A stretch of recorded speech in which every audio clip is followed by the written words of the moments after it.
दक्षिण युक्रेन स्थित रुसी अधीनस्थ निकायहरूले त्यहाँका खर्सेन र मरियोपोल शहरका स्थानीयलाई रुसी नागरिकता वितरण गर्ने कार्य सुरु भएको बताएका छन्।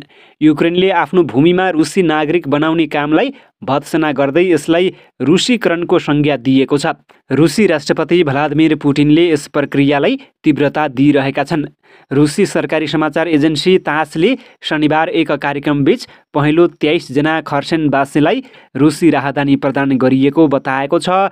तासले हजारौं व्यक्तिले रुसी राहदानीका लागि आवेदन दिइसकेको दाबी गरे पनि यो भनाइ पुष्टि भने हुन सकेको छैन। रुसद्वारा नियुक्त खर्सेनका सैनिक गभर्नर भोलोदिमिर साल्दोले भनेका छन्, यहाँका हाम्रा सम्पूर्ण कमरेडले सकेसम्म छिटो रुसी नागरिकता र राहदानी लिन चाहेका छन्। युक्रेनले यस कदमलाई आफ्नो भौगोलिक अखण्डताको स्पष्ट उल्लङ्घनको संज्ञा दिँदै राष्ट्रपति पुटिनको यो घटना कानुनी रूपमा अवैध रहेको जनाएको छ। सन् 2014मा क्रिमिया र दोनबासको अधिकांश भूभाग कब्जा गरे यता रुसले युक्रेनी क्षेत्रका बासिन्दालाई यसरी नागरिकता वितरण गर्ने नीति अपनाउन थालेको छ। अमेरिकी सेनाको इन्डो प्यासिफिक कमान्डका कमान्डर जनरल चार्ल्स ए फिलिनले नेपाली सेनाका विभिन्न युनिटको भ्रमण गरेका छन्।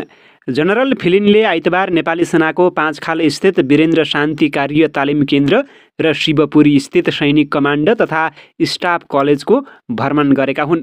भ्रमणका क्रममा जनरल फिलिनले शान्ति कार्य तालिम केन्द्रबारे जानकारी लिएका छन्। यससँगै शान्ति स्थापना कार्यको दौरान आवश्यक पर्ने विभिन्न प्रदर्शनको अवलोकन गरेका छन्। त्यस्तै शिवपुरी स्थित सैनिक कमान्ड तथा स्टाफ कलेजको भ्रमणका क्रममा तालिमरत शिक्षार्थी अधिकृतसँग अन्तर्क्रिया गरेका छन्। उनले कलेज परिसरमा वृक्षारोपण पनि गरेका छन्। जनरल फिलिनको भ्रमणले दुई देशको सैनिक सम्बन्धलाई थप प्रगाढ बनाउने नेपाली सेनाले जनाएको छ। उनी नेपालको 4 दिने औपचारिक भ्रमण सकेर आजै स्वदेश फिर्ता भएका छन्। चीनले अमेरिकामाथि अपहरणको शैलीमा एसिया प्रशान्त क्षेत्रका देशहरूबाट आफ्नो पक्षमा समर्थन जुटाउन खोजेको आरोप लगाएको छ। चीनका रक्षा मन्त्रीले बहुपक्षीयवादका नाममा वासिङ्टनले आफ्नो स्वार्थलाई अघि बढाउन तथा उनीहरूलाई चीन विरुद्ध भड्काउन खोजेको आरोप लगाउनु भएको हो। साङ्ग्रिला डायलगमा रक्षा मन्त्री जनरल वेई फेङ्गेले अमेरिकी रक्षा मन्त्री लोयड अस्टिनको चीनले ताइवानको स्वशासित टापुमा आफ्नो दाबी गर्नका साथै सैन्य गतिविधि बढाएर अस्थिरता निम्त्याएको अभिव्यक्तिको आलोचना गर्दै त्यसलाई अपमानजनक आरोपको संज्ञा दिँदै खण्डन गर्नुभएको छ।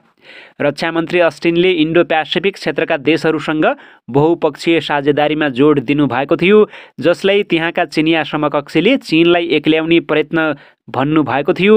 बहुपक्षीयताको आडमा अमेरिकाले धम्की दिएको उहाँको आश्रय रहेको थियो। इन्डो प्यासिफिक रणनीति द्वन्द्व र टक्कर सिर्जना गर्ने रणनीति भएको उहाँको टिप्पणी रहेको छ।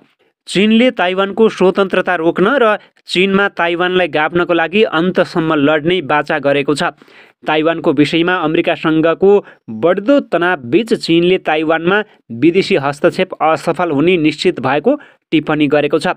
यदि कसैले ताइवानलाई चीनबाट अलग गर्ने हिम्मत गर्छ भने हामी सबै मूल्यमा लड्नेछौँ र हामी अन्तिमसम्म लड्नेछौँ। यो चीनको लागि एकमात्र विकल्प हो। त्यस क्रममा ताइवानलाई चीनबाट छुट्याएर चिनिया सेनासँग लड्नु बाहेक अरू विकल्प नहुने र त्यसले युद्ध निम्त्याउने धारणा वेले व्यक्त गरेका थिए। त्यसको भोलिपल्ट अर्थात् आइतबार चिनिया विदेश मन्त्रीले ताइवानमाथिको थप बलियो टिप्पणी गरेका हुन्।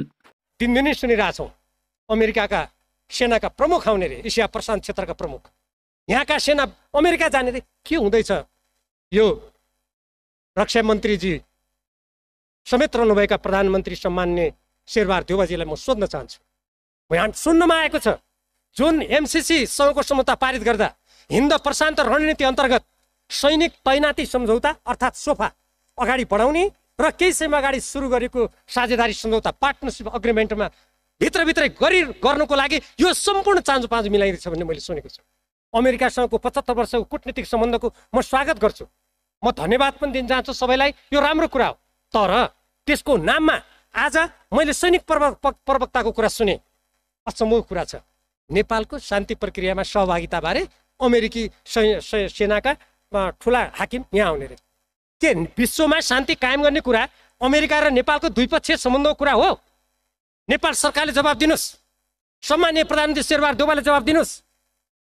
त्यो त संयुक्त राष्ट्रको स्वतन्त्र सदस्यको हैसियतबाट हामीले विश्व शान्तिको लागि बुद्ध जन्मेको देशको सरकारको हिसाबले योगदान गरेको कुरा हो। हामी त्यसमा गौरव गर्छौँ। तर यो कुनै अमेरिकी सरकारसँगको द्विपक्षीय कुरा भएर जसरी यो सरकारले यो द्विपक्षीय कुरा जस्तो गरेर सेनाका प्रधान सेनापतिसँग पनि वार्ता गर्ने रे, हाम्रा प्रधान सेनापति अमेरिकामा गएर त्यही कुरा गर्ने रे, अनि प्रधानमन्त्री पनि पछि जाने रे, यो केही पनि होइन। यो आवरण मात्रै हो।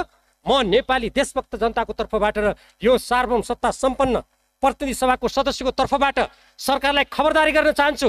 नेपालको संविधानको धारा 279 को उल्लङ्घन गरेर, स्वतन्त्र परराष्ट्र नीति उल्लङ्घन गरेर यदि कुनै देशको सामरिक गठबन्धनमा यो सरकारले देशलाई धकेल्यो भने त्यो यो देशको विरुद्धमा अपराध हुनेछ। देशभक्त नेपालीहरूले माफी गर्ने छैनन्। इतिहासमा त्यसको लेखाजोखा हुनेछ।